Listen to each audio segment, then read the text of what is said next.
Hey guys, welcome back to a brand new video. In today's video, I'm going to be showing you guys how you can go ahead and you can make a open and close GUI. So start by inserting a screen GUI so we can start. So what we're going to do now is what you want to do is you're going to go ahead and insert a text button, okay, and place it. So I'm just going to go ahead quick and then I'm going to customize it, okay, so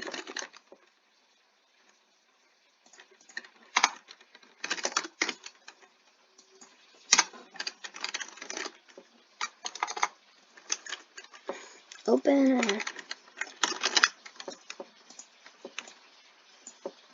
Alright, so perfect. Now we have the open button. So now what we're going to do is we're going to go ahead and add a frame. Okay, so this frame we're just going to place like that, and we're going to go ahead and then we're going to drag it like this. Okay, so now we have it. What we're going to do now is we're going to add another text button, and then you're going to take that other text button and you're going to put it right here. Okay, so now I'm just going to go ahead and put the size to 50 here.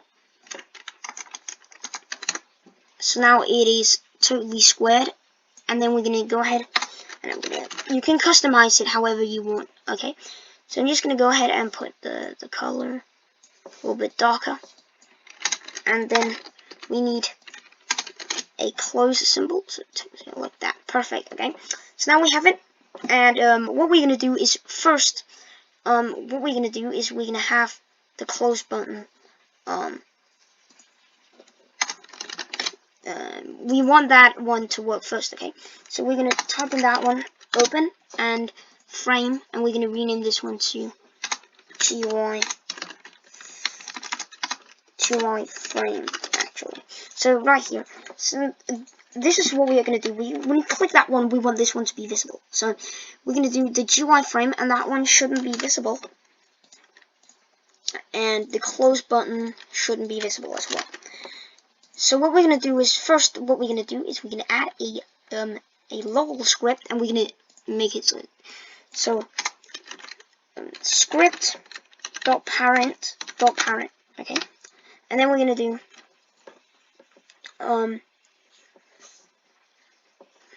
GUI frame, no, not GUI frame, sorry, open dot mouse button on click. So that means when it's clicked, we're going to connect a function, so function like so, and like that. Okay, so now we have it, and so we are going to fire a function when the open button is clicked.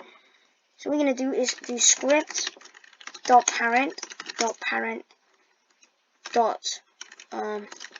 close dot visible equals true. So now it's visible, and then we're going to copy and paste this one, as you see right here. Copy and paste it in, and now we're going to do close, but instead of here we're going to do GUI frame, and that one is also going to be visible. So now let's go ahead and test this out. Hope it works. This is just the open one, so I'm just going to do it like that. So yeah.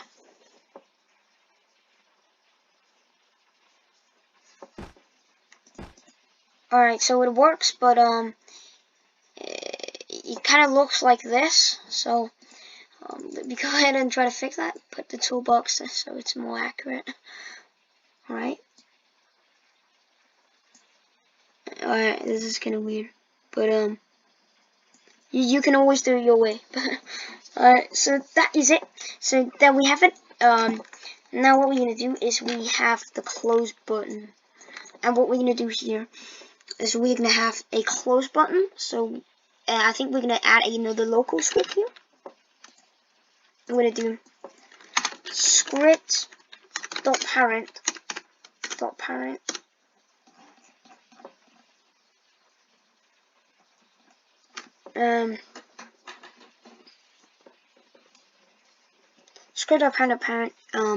dot GUI no dot close, then mouse button one click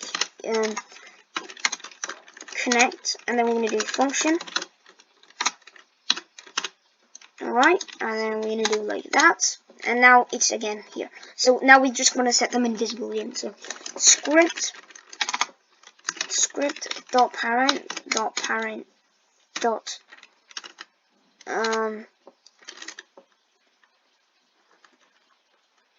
GUI frame dot visible equals false. Okay, and go ahead and copy and paste this line of code, and go ahead in here and go ahead into GUI frame, and we're gonna go ahead to the and we're gonna make the close button invisible. Okay, that is what we need to do. So let's go ahead and check it out now and see if it works. It should work. If it doesn't work, then I'm stupid. But we'll find out. Okay, let's go ahead and figure it out. So it opens and closes. So we actually did it. We made it work. It opens and closes now, which is kind of cool, I guess. So I really hope you enjoyed this video. Leave a like and just comment down below if you want more scripting tutorials. That's it, and I'll see you guys next time. Okay, so bye bye.